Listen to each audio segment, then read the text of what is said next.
여러분, 오미크론의 공포 결국 전 세계에서 다시 시작이 된다.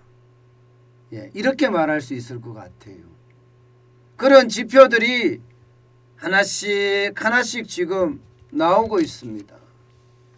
우리나라만 그런 것이 아니라 전 세계 경제가 특히 실물 경제 중심으로 바닥이 무너지고 있다, 붕괴하고 있다, 이런 분석이 가능합니다. 그만큼 오미크론의 공포는 크고요. 그에 따른 바닥 경제의 붕괴도 굉장히 빨라진다는 이야기입니다. 첫 번째 단서는 이겁니다. 2019년 대비 식당 이용자 수가 무려 말입니다. 15%나 줄었습니다. 15%나. 이게 미국의 오픈 테이블이라는, 쉽게 말하면 식당에 대한 어떤 결제 건수를 분석하는 그런 회사인데요. 여기에서 분석을 해봤더니 15% 줄었더라, 이렇게 나온 거예요. 그러니까 월스트리트 저널은요, 이 내용을 굉장히 중요하게 다뤘어요.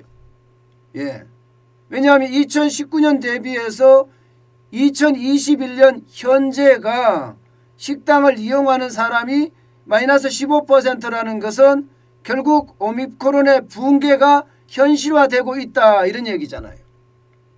심지어 말입니다. 심지어 오미크론이 이렇게 확산되면서 뭐 단기 휴업이라고 이야기해야 되나요? 아니면 임시 휴업이라고 해야 되나요? 지금 단기 휴업을 하는 데도 많아졌고요. 임시 휴업을 하는 데도 많아졌습니다. 이거는 미국뿐만 아니라 우리나라도 마찬가지입니다. 우리나라도 지난 금요일 장사까지만 하고 토요일, 일요일에서 신년 1월 2일까지 임시 휴업하는 데가 꽤 많이 생겼습니다. 어차피 지금 오미크론의 어떤 출발과 동시에 확진자가 굉장히 많이 늘어나잖아요. 여기에다가 거리 두기를 강화했습니다. 그러다 보니까 식당의 매출이 70% 가까이 줄어들었어요. 그러니까 차라리 장사하느니 쉬는 게 낫다. 직원들 다 불러내서 일을 해봤자 인건비도 안 나오는데 일할 수가 있겠느냐, 이런 생각에 임시 휴업이나 단기 휴업을 선택하는 그런 현장의 경제의 어떤 주체들도 많다는 이야기. 여기에다가 말입니다. 글로벌 호텔 자료 분석 회사 STR에서 분석한 것을 보면요. 미국의 호텔 객실 점유율 아직까지 멀었습니다. 53.8%예요. 53.8%. 그 전주 대비해서 줄었긴 줄었는데요. 이것도 2019년 대비하면 굉장히 많이 줄은 속도다, 이렇게 이야기하고 있습니다. 그러니까 사람들의 이동이 그만큼 없다는 이야기. 호텔 객실의 예약률이 굉장히 많아져야 돼요. 그래야 사람들의 이동이 있다는 뜻인데 지금 사람들의 어떤 이동이 없다는 뜻이잖아요. 이동이 없으면 바닥 경제는 어떻게 될까요? 조금씩 무너질 수밖에 없는 그런 상황입니다. 우리라고 해서 별반 다르지 않습니다. 우리도 지금 매출액이 뚝뚝뚝 떨어지고 있습니다. 지금 바닥 경제를 구체적으로 보면 말입니다. 전년 대비해서는 17.2%라는 엄청난 숫자가 늘어났어요. 그러나 전주 대비해서는 계속 줄어들고 있습니다. 12월 12일까지가 위드 코로나 시작하고 나서 5주차인가요? 그때가 마이너스 4.6%인데 12월 18일까지는 마이너스 4.3%로 또 줄어듭니다. 또 줄어들어요. 거리 두기를 강화하자마자 바닥 경제는 매출액이 뚝뚝뚝 떨어진다는 거예요. 여러분도 알다시피 이게 마이너스 4.6%가 줄어들었다. 이 말은 전국을 통틀어서 전주 대비해서 마이너스 4.6%가 줄어들었다는 거거든요. 전국을 통틀어서예요. 예, 그런데 경우에 따라서는요, 장사가 4.6%가 아니라 20%, 30%, 심지어는요 70%, 80% 매출이 줄어든 것도 수두룩합니다. 그만큼 현장은 지금 바싹 얼어붙었다, 그런 얘기예요.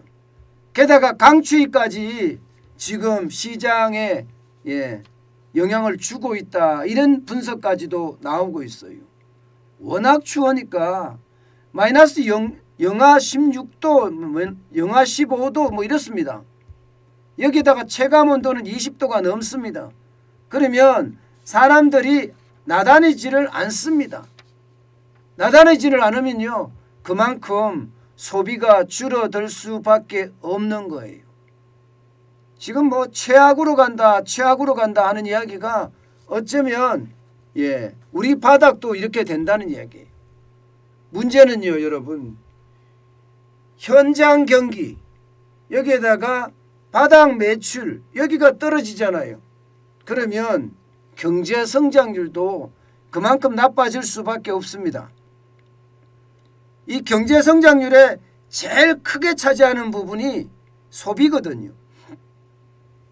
소비는요, 바닥에서 시작됩니다. 바닥 경제에서 시작됩니다.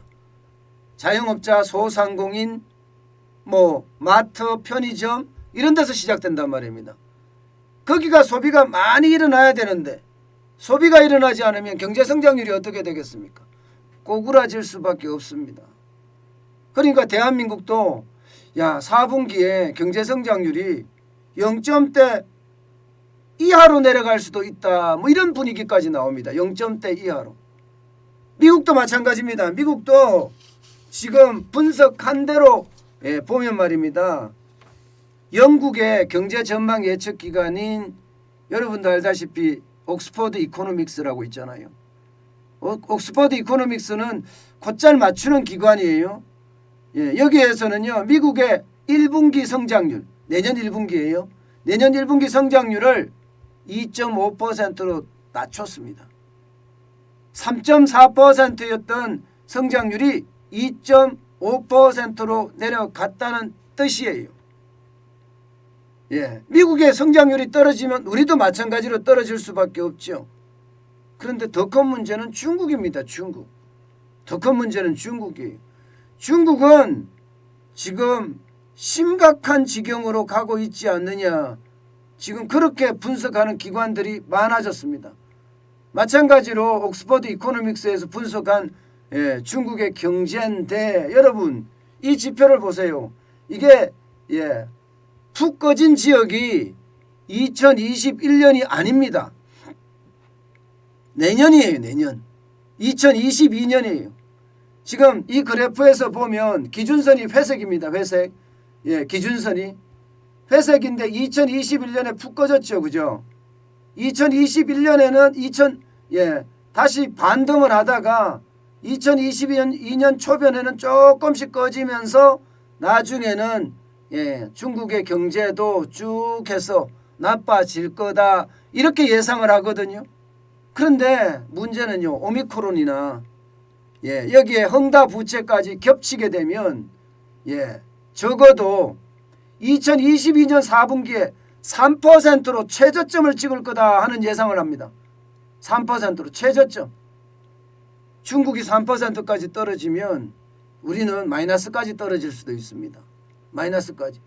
그보다 더 심한 것은요, 1%까지 떨어질 수도 있다, 이런 이야기까지 나옵니다. 1%. 중국의 일반적인 경제 성장률은 6%, 7% 이렇잖아요. 그런데 그게 3%면 반토막 나는 거고, 마이너스 1%가 되면 6분의 1 토막이 나는 거잖아요. 그러니까 굉장히 나빠진다는 예측까지 같이 나오고 있어요. 미국도 중국도 경기 하락이 계속된다는 이야기가 돼요. 그렇게 되면 대한민국의 경제도 그 어느 때보다 바닥이 힘들 거다. 이런 예측입니다. 우리는요 여러분 미국하고 중국의 경제를 직접적으로 우리는 영향을 받습니다. 여러분들에게 늘 말씀을 드리지만 우리는 수입품에 대한 비중이 굉장히 높습니다. 거의 70% 가까이 돼요. 다시 말해서 우리는 원자재, 중간재를 엄청나게 많이 수입을 해요. 그걸 가지고 재가공해서 다시 수출을 하거든요. 그렇기 때문에 미국의 어떤 경제 성장률이 내려가거나 중국의 경제 성장률이 내려가면 우리는 곧바로 타격을 받을 수밖에 없거든요. 곧바로. 지금 최악의 시나리오로 갔을 때 주황색이 최악의 시나리오인데 그렇게 최악의 시나리오는 가지 않는다 하는 그런 예측을 할 수도 있지만 만약에 갔을 때는 우리도 그만큼 충격을 받을 수밖에 없다는 겁니다. 지금 현재 상태로 내년을 분석할 때는 여러분 보시다시피 주황색이 3%입니다. 3% 정도 성장하지 않겠느냐 하고 예측을 하고 있어요. 민간 소비 증가율도 뭐 이대로 가면 내년에 가면 3.6에서 3.9%는 가지 않겠느냐 이렇게 얘기하고 있어요. 오미크론의 변수가 그만큼 이미 충격을 주고 있다는 얘기잖아요. 그런데 여기다가 중국의 변수까지 만약에 덮치면 우리 경제는 찬물 중에서도 완전히 찬물, 다시 말해서 바로 얼어버릴 만한 찬물이 되지 않을까 그렇게 예상을 하고 있습니다. 지금 이 상태 여러분 생각했던 것보다가 우리가 예측하는 것보다가 지금 경제 상황은 굉장히 어렵습니다. 거리두기가 이대로 계속 가잖아요. 그러면 설 대목까지 망칠 수가 있거든요. 설 대목이 2월 1일까지니까 그때까지 망치면 현장 경제가 붕괴한다고 이야기할 수가 있습니다.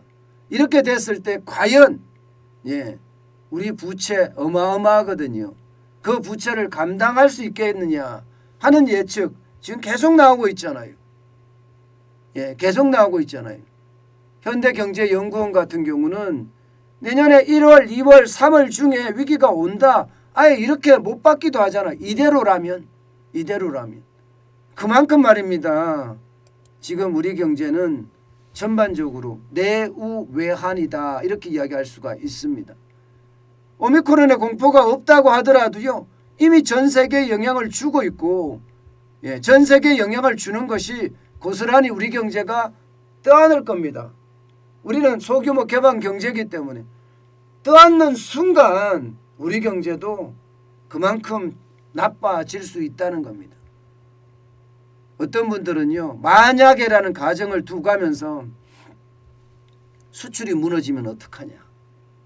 지금 이 와중에 수출이 무너지면 우리 경제는 더 이상 버틸 체력이 없지 않겠느냐. 이런 굉장히 섬뜩한 경고를 또 섬뜩한 전망을 하시는 분들도 있어요. 지금처럼 원자재가 올라가고 지금처럼 말입니다. 물가가 폭등하면 과연 기업이 버틸 수 있을 것인가. 여기에 대한 우려도 굉장히 크다는 사실. 이것은요. 그 어느 때보다 큰 위기가 몰려오고 있는 것 아닌가. 그렇게 생각해 볼 수밖에 없습니다. 저는 이 정권 교체기에 문재인 정부가 정신 바짝 차려야 될 것 같아요.